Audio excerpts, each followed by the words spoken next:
All right, great. We are going to get started. I want to be respectful of everyone's time. We're going to try to get in and out of here tonight before 8 p.m. So let's see if we can do it.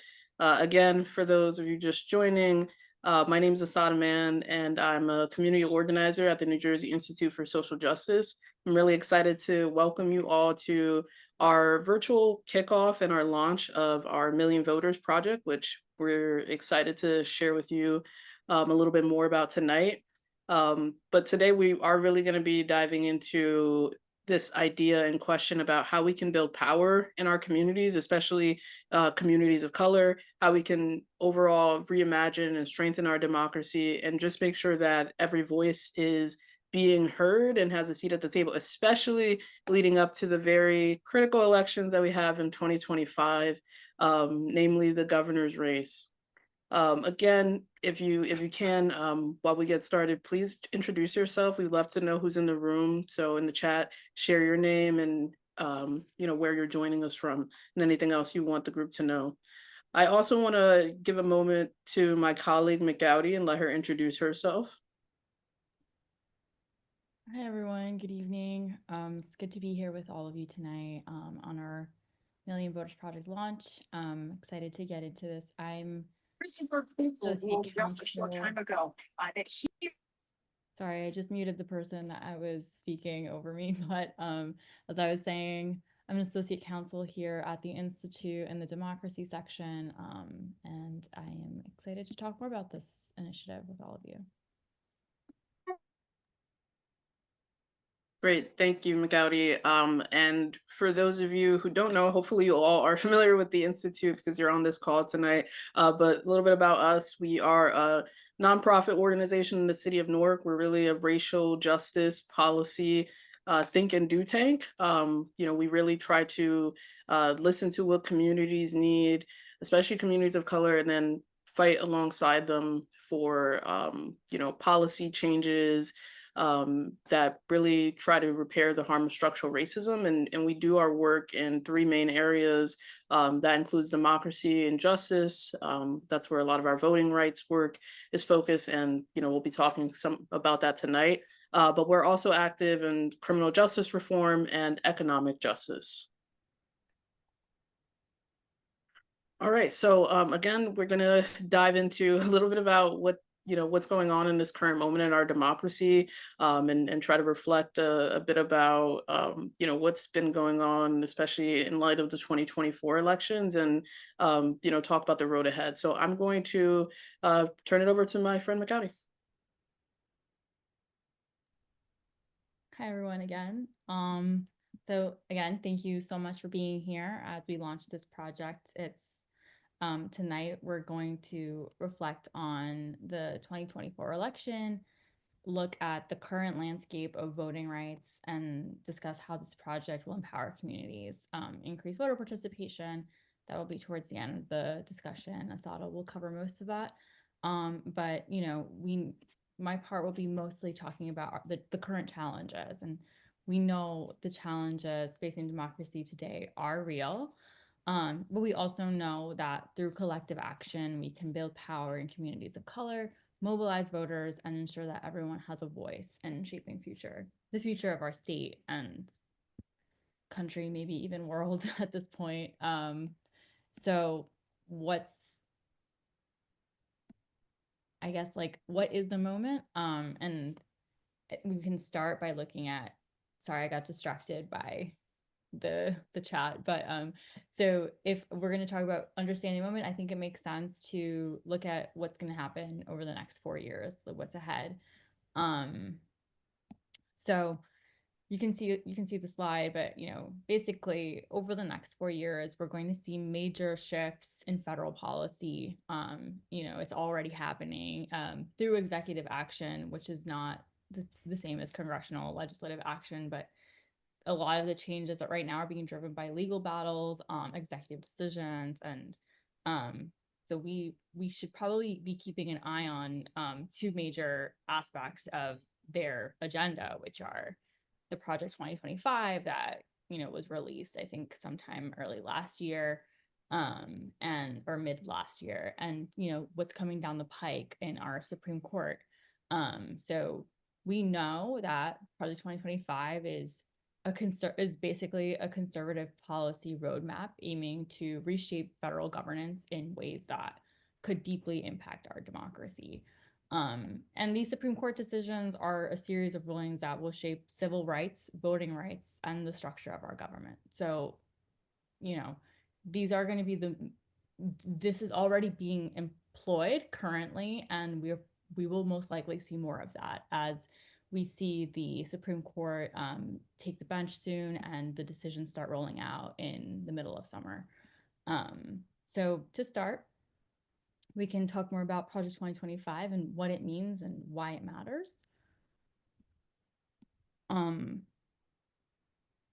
Is that the next slide, Asada? Oh, what's at stake for New Jersey? Or okay. So I guess I wanted to give some background first before we get into what's at stake for New Jersey. So basically, Project 2025 was developed by the Heritage Foundation and other conservative groups. I don't know if any of you are familiar with the Heritage Foundation, but this has been more recently their biggest project, but they have been doing this kind of conservative structural change work for many, many decades.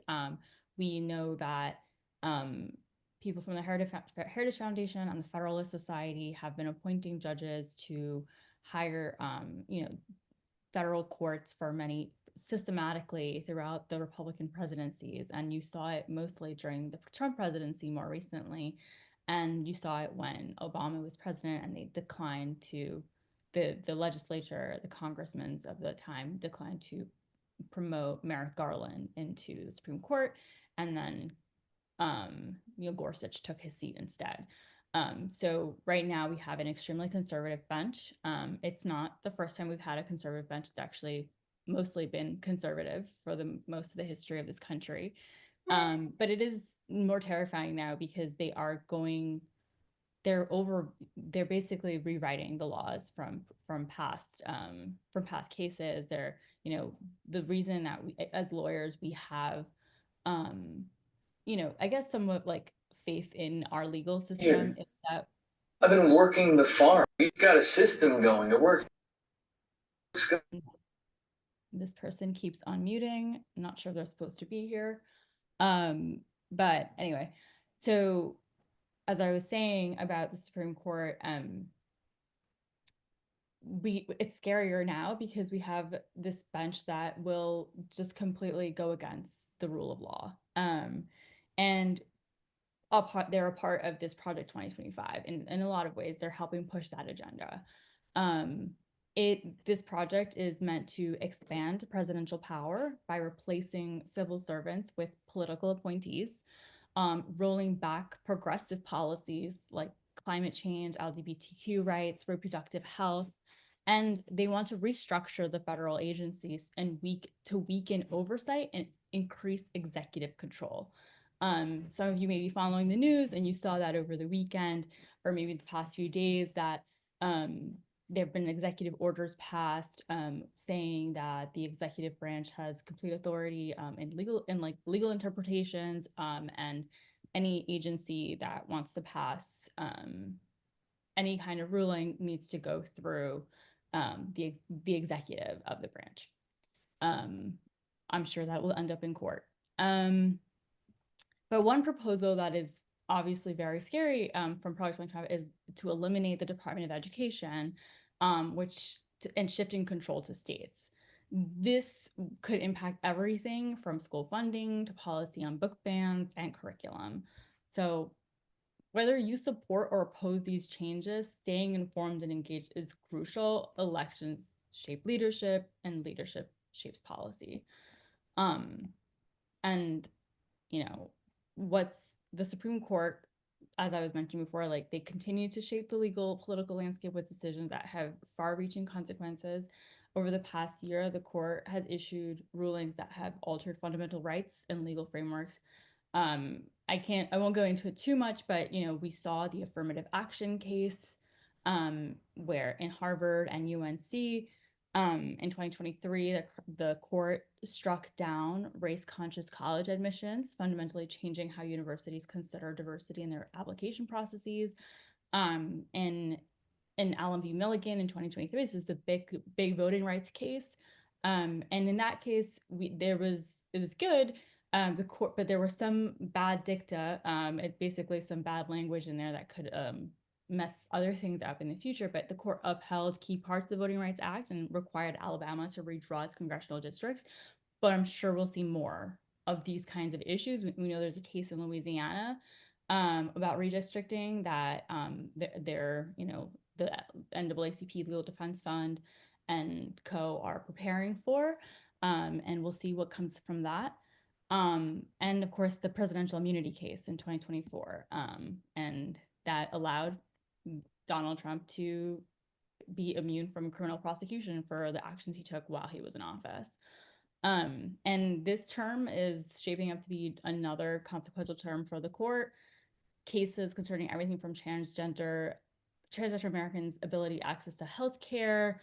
I can't pronounce the name, so I'm not going to attempt to, but there's the regulation of ghost guns, and more importantly, the protection of our nation's environment from polluters. So we'll have a lot to talk about later this year. And of course, these decisions don't happen in a vacuum. They shape laws that impact our lives. And we can go to that next slide now, Asada. Thank you. So what's at stake for New Jersey?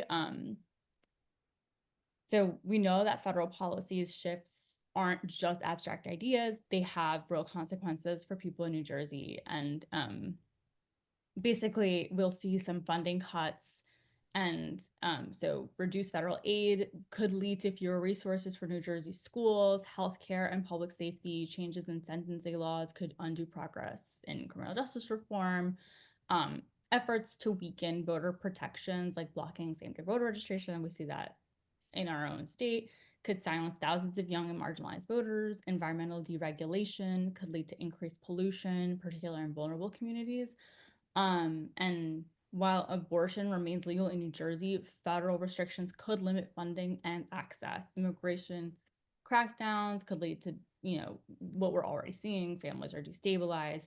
There are more attacks on transgender youths. And yeah, so it's not looking great at the moment. So, we do need to advocate for strong state policies that protect our rights. Those still exist. They are coming out with a lot of not random really, because it's coming from things like Project 2025. They basically gave us an outline of what they're doing now. And some of these things they're doing are unconstitutional. We will need to, litigation is going to be a key tool, but obviously the voices of the people matter.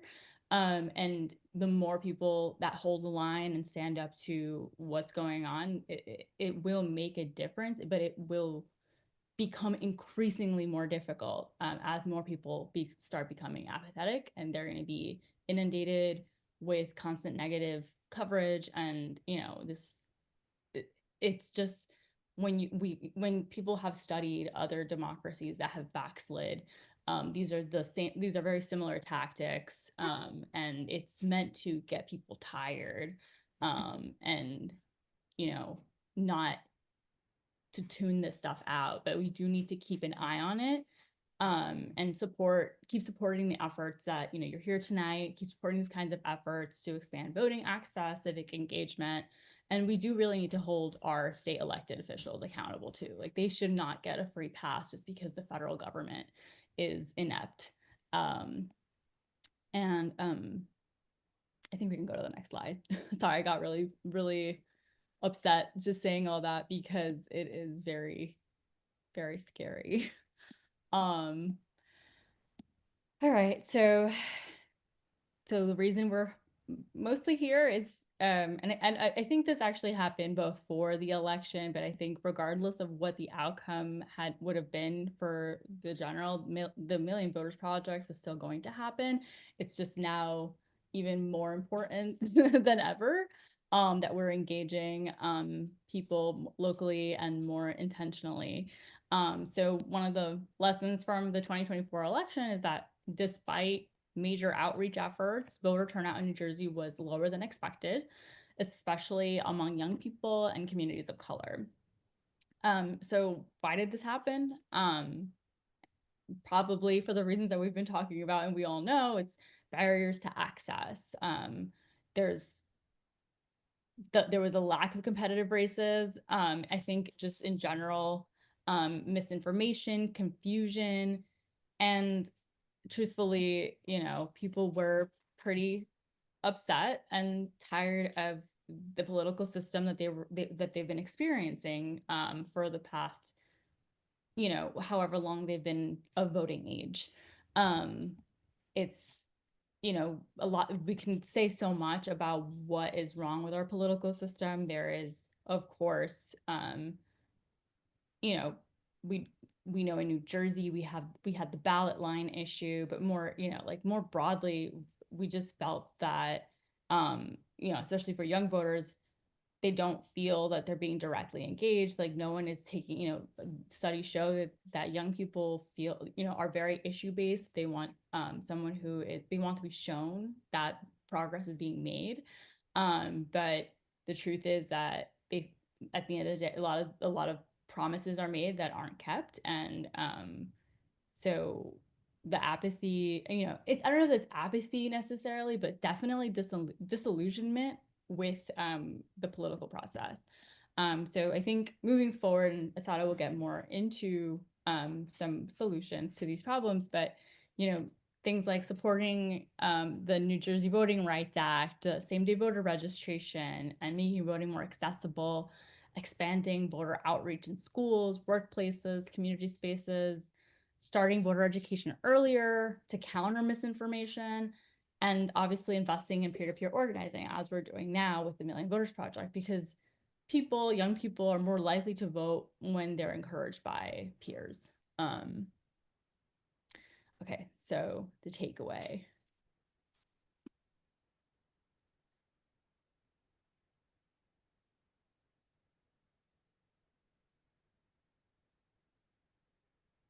I guess, should we take a moment for we can engage with these questions? It's a question for the group, really. So what factors might have discouraged people from voting? Why does it matter that fewer people vote in 2024? What impact does that have? If you have any thoughts, feel free to share on the chat. I think in the interest of time, it just probably makes sense to share it out. We can come back to it and continue this conversation later, but we're going to certainly get into what we thought the takeaway was, the challenges to voting. You can go to the next slide. Okay. So as we know, low voter turnout isn't random. It's the result of systemic barriers, the obstacles to our democracy. So things like and misinformation, confusion about voting rights and processes discourages participation, and voters lose trust in the process and in our elected officials. We also, like I mentioned, the lack of accountability. When leaders aren't held accountable, the communities lose trust in the system. And of course, money in politics. Wealthy donors have disproportionate influence over our elections. And for some of us that followed the legal trends, we know that this happened after Citizens United case, where corporations were seen as, their donations that they were providing was interpreted as a form of speech, and it was protection of their First Amendment, and that was partly was to also help nonprofits, but in reality, what ended up happening was that corporations, we have a system now where elections can be bought, and we saw that in 2024. There's also partisan polarization. It's harder than ever to have conversations across differences, and class and wealth inequality. Economic insecurity was one of the leading reasons that people either did not vote or did not want to support what I would call the pro-democracy candidate, or there were other reasons too, but that was the one that was most cited in a lot of reporting. Economic insecurity makes civic engagement difficult for many working families.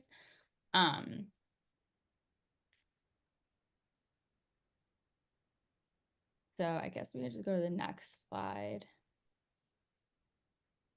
So implications for building power. And I feel like I'm now just like beating a dead horse, but when fewer people vote, decisions are made by a small unrepresented group. That means policies favor those who already have power, while working class communities, communities of color, and young people are left behind.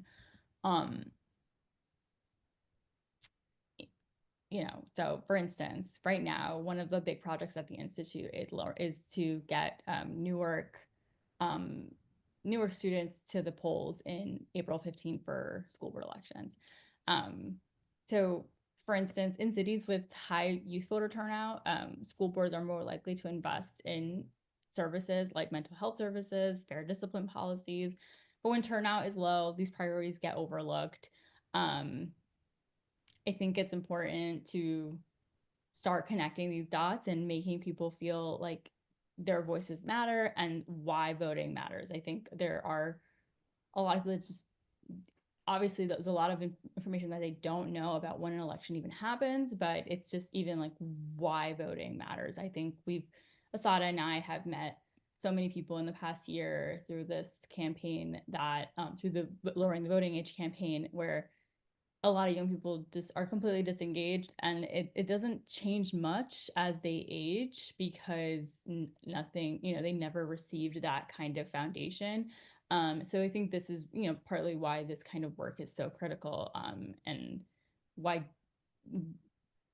being more intentional about the way we're organizing and talking and having more conversations about democracy, voting, and all these other issues that we talked about that the federal government has some control over, really matters, because most people don't have the time to sift through all this information, but people like me and Asada, this is our job, and we're happy to do this and try to break it down as much as possible. So it will be an effort for all of us together to figure out what is the best tactic, what is helping reach people, but it is more critical than ever to get people to care, and not just give in to what the anti-democracy people want, which is to not care and feel apathetic and just go along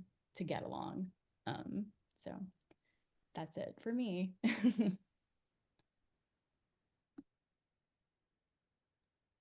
Okay, awesome. Thanks so much, McGowdy. That was really insightful and helpful. And I guess just like adding to that, I would say, and then what we're going to talk about next, is somewhat around a proposed solution. It's a proposed plan, at least here in New Jersey, to tackle some of these challenges that McGowdy shared, when it comes to people engaging in our democratic process, whether that's voting or whether it's a year-long, 365 civic engagement, right? And one of the things that there's a lot that's contributing to this current moment we're in, right? We talked about money in politics and growing inequality. We talked about partisan polarization, mis and disinformation, all of these things that contribute to this moment. But one of the things that we do know for sure in all of that confusion and trying to figure out what's going on is that less people voted in this past 2024 election, and more people stood home than in the near past, right? And bottom line, as McGowdy said, is when less people are showing up to participate in these elections, when fewer people are doing that, we know that the outcomes don't, they're not as reflective as they should be, right? And therefore, what ends up happening a lot of times is that the policies that are put in place, the priorities, the agenda and the mandate doesn't always reflect, what is desired, by certain communities who historically haven't been given a seat at the table. And ahead of this upcoming gubernatorial election where a lot is at stake, right? We have a term limited governor. There's certainly the opportunity for the who holds the governorship to change parties, right? And so many of the tools and protections that exist at the state and local levels, in response to some of the actions the federal government could take, those things are at stake, right? And so we know that what we want is for as many voices as possible to be involved in that process of electing the next governor, but also other elected officials up and down the ballot. And secondly, we also want to make sure that people are rebuilding, connections, personal connections and relationships, that, are sorely lacking, don't exist right now, and that can cut through some of this polarization, some of this nastiness that we see right now, right? And especially in the face of some of these bold crises that we're facing. And so, again, we've talked a lot about the problem. Hopefully we can shift to the solution. And that's where, you and I come in, right? That's where the Million Voters Project, the New Jersey Million Voters Project, comes in. So what is this Million Voters Project that we've been throwing this name around a whole lot? Well, it's exactly as the name sounds. This is an effort to reach 1 million voters across the state of New Jersey, ahead of the 2025 elections. And this is being done by and led by a network of different community organizations, faith groups, labor unions, and organizations that just have deep relationships with certain communities, that are committed to being involved in, organizing and empowering those communities and voters for the long term, right? And so our goals are simple, definitely to reach 1 million voters, but more than that, we're very much interested in long-term civic engagement, right? We are going to be conducting one of the largest nonpartisan canvassing efforts in the state, but we also have a bold, multi-pronged approach to trying to deepen civic engagement. And what we're going to be doing is targeting, again, communities, groups that have typically been underrepresented, and that does include, communities of color, Black communities, and others are going to be ones that we focus on, but young people, and generally working class voters. And so what we want to be able to do, we really have a few things we're trying to accomplish. Number one is we want to be able to amplify the stories and the issues, the priorities of communities of color. Of course, we want to increase voter participation and, again, engagement at all levels. We want to be able to build power and infrastructure in communities of color to, then hold accountable the elected officials, the officials who do get elected, and, hold them accountable to passing a mandate, implementing a mandate that reflects the election outcomes. And hopefully in the long term, we'll be able to create a more inclusive, representative, multiracial democracy. So how are we doing this? We're going to, again, be using really kind of a multi-pronged strategy, right? That's going to encompass a few different things. So that includes deep canvassing and deep listening, relational organizing, and community organizing. So, in terms of the first prong of deep canvassing and listening, I think I'm familiar with a lot of the people on the call here, so I know some of you have canvassed, right? Some of you have gone door to door, or you've done phone banking and text banking, and I'm sure what you've probably experienced is what's typical of traditional canvassing, right? Maybe you're doing it for a candidate, maybe it's nonpartisan, but usually you're going to knock on doors right before an election, right? And you're having pretty quick conversations with voters, usually the voters that your candidate, your org most wants to turn out, right? Who you think are most likely to support and vote for your candidate. And part of that targeting is usually based on who shows up and votes in every election, right? Who are the people who we can rely to come out and turn out for us? Those are usually the voters that political parties and candidates typically reach out to, right? So what we have is a situation where, usually the same people are being reached out to. And when people get reached out to, they're being talked to usually only before an election, right? We're not talking about year-long relationship building and organizing. We're talking about very quick conversations where you're just trying to be persuaded and convinced to vote for a certain person, and show up to vote. Deep canvassing is a little bit different. And part of what makes it more effective is that it turns that traditional model on its head, right? Deep canvassing is more about listening, right? And learning, and building a relationship through one-on-one conversations. Um, and so that's what we're going to be trying to do. So we're not only talking to people right before an election, we're talking to them year long, right? Starting now throughout the year. And we're not only trying to get them to vote for a candidate, we're actually going to be trying to understand what are the issues and the concerns that they deal with and that they think about on the day to day, right? What's going on in their community? What are the things that they want candidates and elected officials to focus on, right? And so part of what we're going to be doing is surveying voters to understand their top issues, and we're going to be trying to talk to the people who usually don't get spoken to, right? People who are low and mid propensity voters, not our most likely to turn out voters. And so when we survey them, we're going to be asking them about their day-to-day life, their thoughts on democracy and other issues. And we also want to make sure that those priorities are not just surveyed and never revisited again, right? We want to make sure that they're part of the conversation, they're part of the narrative in this upcoming election and going forward. And so our coalition will be doing data releases, sharing this information about what New Jersey voters, what communities of color, and other communities think about the state and the solutions they want to see. And we're going to be advocating for candidates and elected officials to prioritize these issues, right? So that's one thing. We're also going to be trying to tap into relational organizing, right? Trying to encourage community members to mobilize their own networks. I saw somebody in the chat say something about, trusted messengers and where people get their information from, who they're most likely to listen to and be influenced by. And that's changing a lot, right? We can't rely on some of our old news sources or places of information. And so a lot of people are turning inward. A lot of people are turning to, their friend or, the influencer, the YouTube person that they feel a connection with.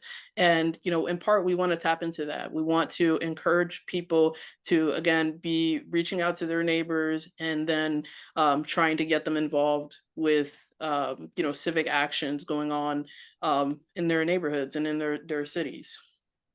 And then the third prong of this is, what's really crucial is the community organizing.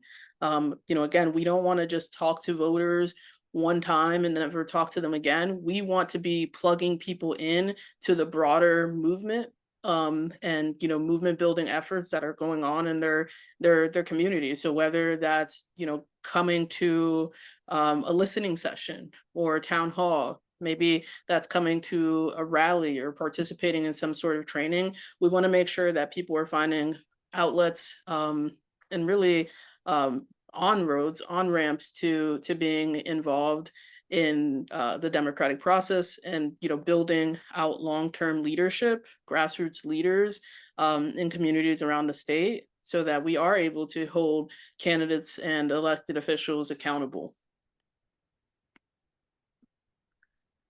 So yeah, and I already talked about this. Of course, in addition to surveying people on their issues and trying to tap them into civic action that meets them where they are and that's effective at building long-term power, we also want to be helping people make a concrete plan to vote in the 2025 election. So, that's also a piece of this. We will be having robust get out the vote effort ahead of the elections. Hopefully that, connects back to the issues that people shared with us, and that they're passionate about, and hopefully being able to make that connection to, who has the decision-making power, right? To kind of see through some of the things that voters want to see.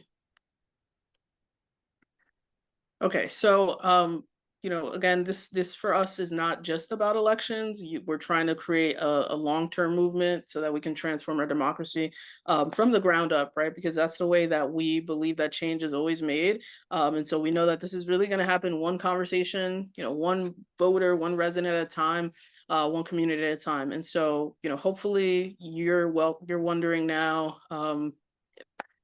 in addition to any questions you might have, but you're wondering how can you get involved and be part of this movement, right? Um, and so what we want to do is invite you to get involved with us. Some of the opportunities that are going to be available coming up that you can get involved with include joining us for some of our voter outreach events. So we are going to be doing text banking, right? We're going to be doing phone banking, trying to reach people in the digital space to survey them and have conversations. But we're also going to be having these door-to-door conversations, you know, the deep canvassing ones that I mentioned that are really focused on building relationships, you know, that are a little bit longer, more in-depth conversations. And so we hope you will join us in those efforts. It's really going to take a whole movement, a whole army to do this, but it is definitely a worthwhile investment. And then also we're going to be having community events and actions, right, where we want to be able to plug in these people who we've just connected with and, you know, continue to be connected with them.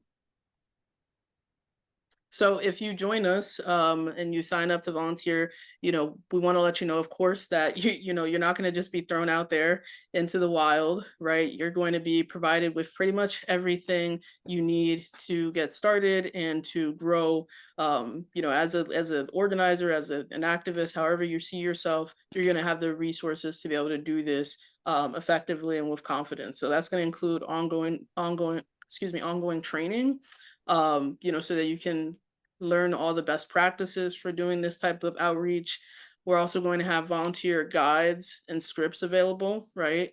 You're going to have access to all the tools, the digital tools that you need to be able to reach voters in these different ways that we've talked about. And of course, you're going to have just ongoing support. There's going to be mentorship. You know, you'll be able to plug in not just with what the Institute is doing, but you'll be able to be part of this larger movement, right? The whole coalition will have different events and different volunteer opportunities.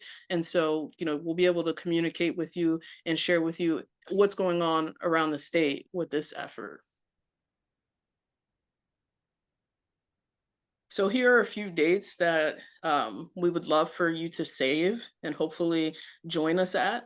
And, you know, I mentioned in the chat earlier, but we are recording this and we are also going to be sending out a copy of the slides, as well as links to signups and just next steps, everything you need. So you don't have to take all this information down now, but, you know, if you see an event that you want to join, please just, you know, maybe take a quick note of what day that's happening on.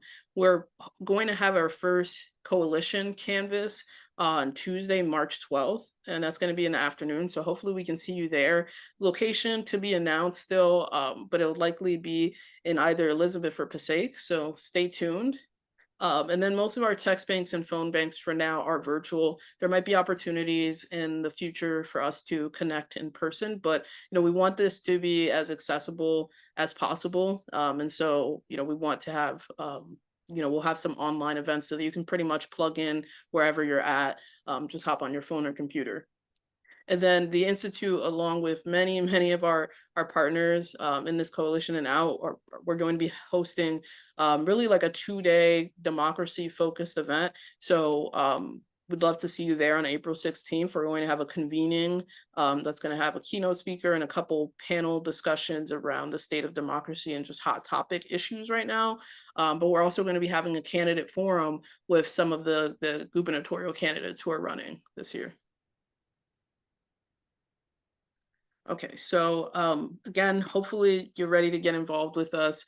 If you are ready to take that next step, there's 2 quick things you can do just to, you know, stay in the loop.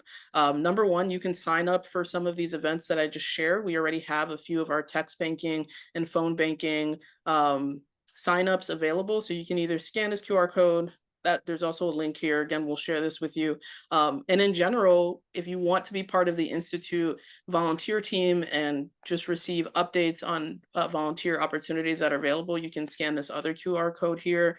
You can fill out the form on njsj.org/volunteer. And if you do that, we'll share updates with you on Million Voter projects opportunities, but also other volunteer opportunities. Some of these things will be around advocating for our different policy agenda items, some of which McGowdy mentioned, whether it's like Vote 16, the Voting Rights Act, or any of the work in our other pillars, criminal justice, reparations. If you want to be plugged into some of the organizing and advocacy that's going on in those areas, definitely encourage you to fill out the volunteer sign-up form. Okay, so that's it for us. Thank you so much for listening. We know it's a lot of info, so we want to hear from you with any questions that you have. I'm gonna go through the chat now to look for questions, but also feel free to come off mute and ask your question.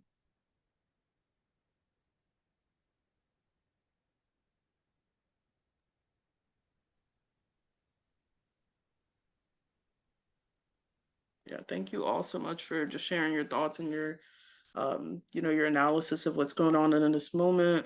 Really appreciate that.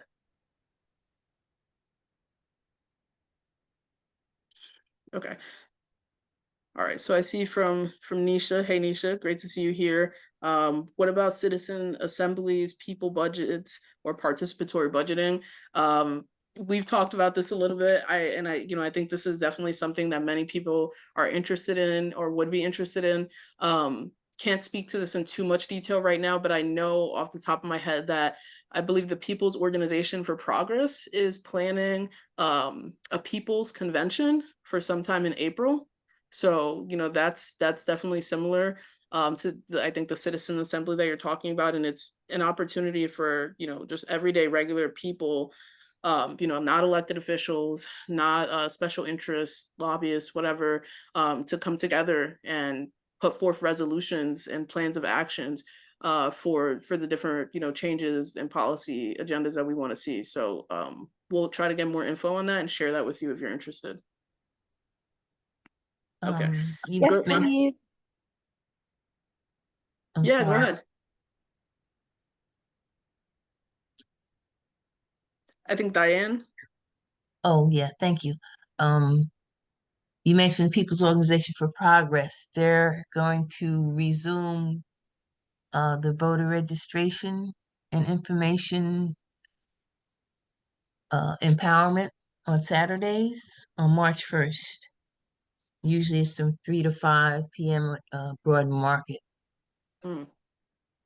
Awesome. Thank you so much, Diane, for sharing that out. And if anybody's interested, we can connect you a pop. All Or right, just Fran, come on down. Yeah, we could always need more hands. All right, Fran, I think you have your hand up. Yeah, hi, Asada. My question is, where is the two-day democracy event being conducted? Yeah, that's going to be at NJPAC in Newark. In Newark, okay. Yes. And registration hasn't opened yet, but it should be coming out soon. where will that be located on your website? That's a good question. I will make sure it gets emailed out to this list because I'm not sure. Yes. Yeah. I also see this presentation being a very effective tool at local colleges who have political groups. So I'll talk to you later about utilizing this presentation. Thank you. Absolutely. Thank you. All right, Mr. Small. Yes, good evening. I listened intently to this presentation, even though I kept getting knocked off. There's a few things I think that needed to be mentioned that weren't. The 1964 Civil Rights Act. I think that's part of Project 2025 that's going to be attacked. We need to make sure that younger people understand that social media is not the only media source. The one thing I learned at Rutgers University is to follow all media, and that's how you're going to get your information. And lastly, I did a lot of voter registration last year, and we'll continue to do that this year with my organization, the Muslim League of Voters, where there was a lot of chaos and confusion with people. Too many people tied themselves up with one issue and one issue only. I don't know what they were thinking. But if you wanted to vote with people that were far right wing, that's what you wound up doing. And here are the results that we are now living with. Thank you. Yeah, thank you. I really appreciate, just your insight and adding that piece about the Civil Rights Act to the conversation. There's just so much that's being done, being dismantled right now. So honestly, too much for any one person to keep track of everything that's going on. So we appreciate you sharing that.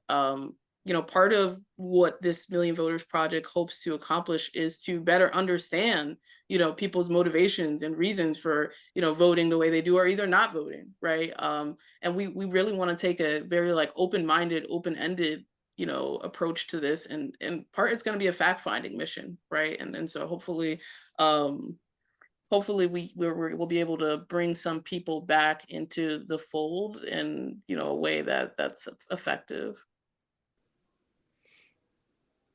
I see another question here. And this is a good question because, it's something that the Institute and our partners are trying to think through, from Anita Patterson here in the chat. So thank you. The question is, we are all being bombarded with daily political texts, emails, calls. How will canvassing calls and texts from the Institute and others with resolutions be separated? Great question. I definitely have a lot of experience doing this text and phone banking, and it's always been a challenge to get people to answer their phones or answer their texts, but especially now, where people are receiving these scam emails, scam texts all the time, right? We were just talking about the Easy Pass scam that's going on. I'm sure we all got that. It is going to be a challenge to get people to respond to these things or click a link asking them to survey, right? And so part of our strategy is going to be relational organizing too, right? Because I know if I get a text from the Institute, which I already know of, or if I get a call from my friend, who I know, who I trust, I know is not, trying to steal my info, I'm going to be much more likely to answer that and to respond, or at least take a look at it, right? So part of what we're going to be trying to do is get, volunteers, people who are participating in this to be willing to reach out to their own network. We also are going to be layering our communications and our touches, right? And so if you didn't answer your text, that's fine. Hopefully we'll be able to talk to you at maybe your door, or, if not there, we're also going to be trying to connect with people at in-person events, right? At high foot traffic areas. So there's all these different ways that we're trying to connect with people, to then launch this survey, to then have these conversations and keep them in the fold. So, it's not going to be a one size fits all for every single voter, every person that we reach out to.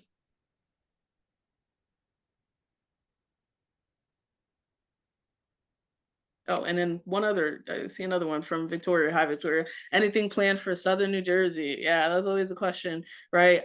Yes, there will be outreach to South Jersey too. The Institute, we are still confirming where our locations and where our targets are going to be.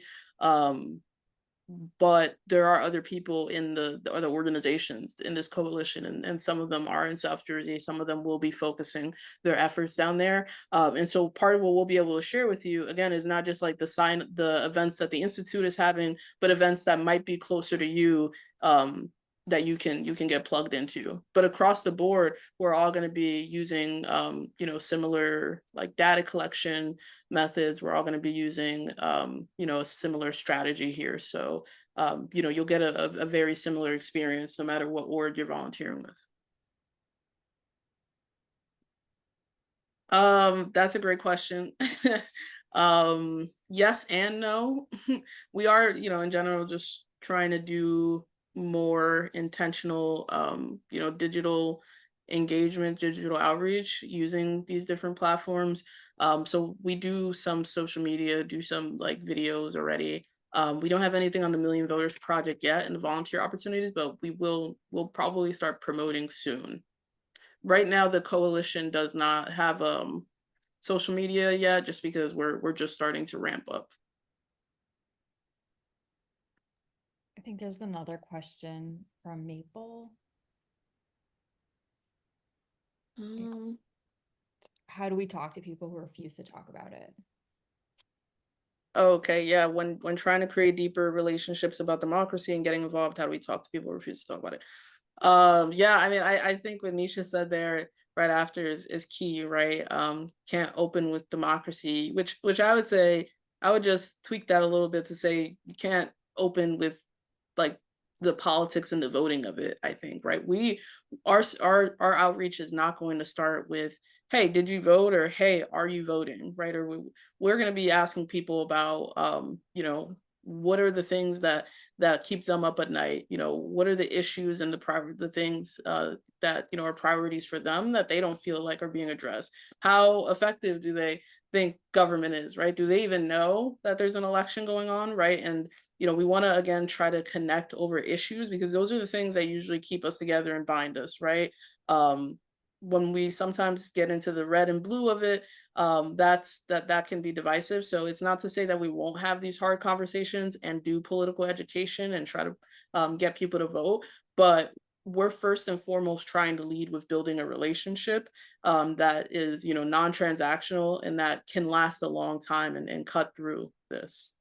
So, part of what we'll be offering is training, right? And so we'll be helping you develop some of the skills and best practices for having these conversations, for having really effective conversations when you're at the door or on the phone.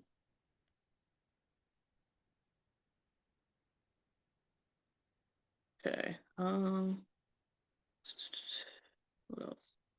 Okay, a lot of questions here, so I'm gonna try to just read them out and go just flurry through because we're running out of time here. But there was a question about what about civics education, about how government is supposed to work.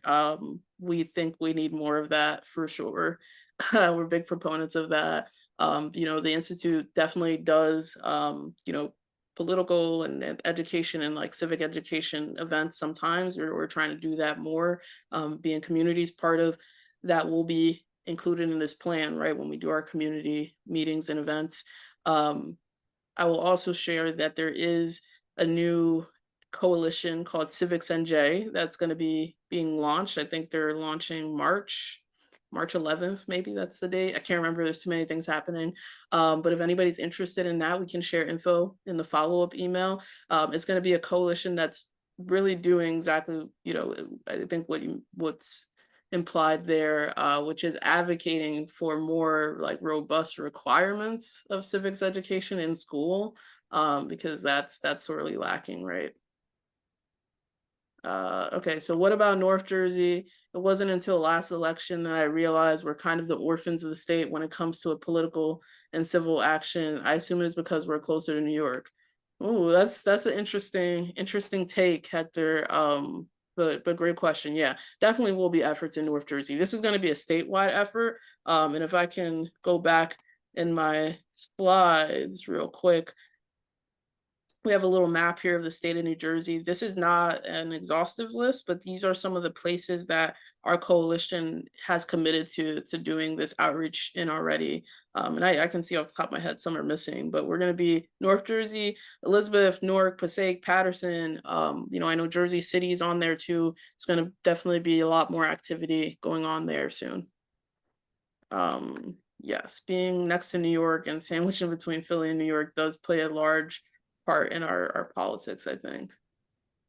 Asada, Civics NJ is March 11th. You're correct. Oh, see, look at that. And then last question before we close out from Diane, will there be a report card comparing how the issues align with legislators' voting records? That's a great question. I won't say yes or no, but my initial sense is to say no, that there won't be something like directly comparing it to voting records, just because that can veer on endorsements of candidates or non-endorsements. And so this is definitely a nonpartisan effort. That's a big piece. We're all doing this in a nonpartisan way. But the data will be released.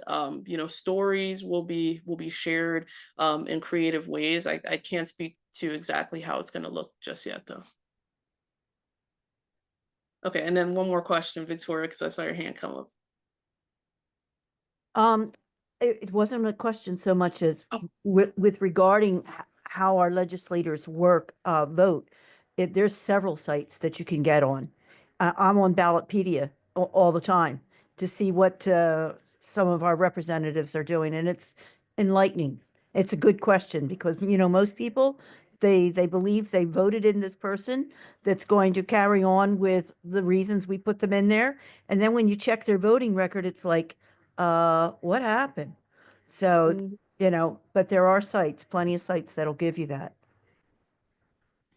100%. Yeah, thanks so much, Victoria, for lifting that up. Yeah, there are some existing resources. One of the challenges is connecting people with these things, right? And people, it's difficult to even find, true information about candidates, trusted information about candidates or elected officials, and what government is doing. So hopefully, we can also include some of that in the work that we're going to be doing.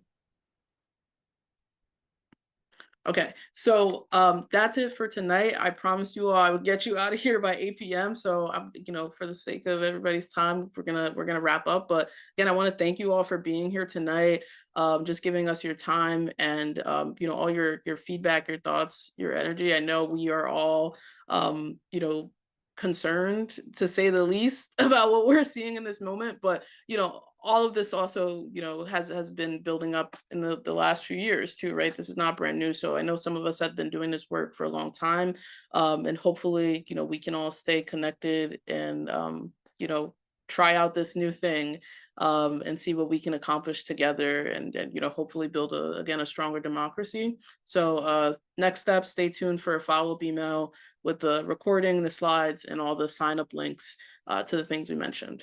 All right, so thanks so much. Have a good night and see you all soon. Bye, everyone.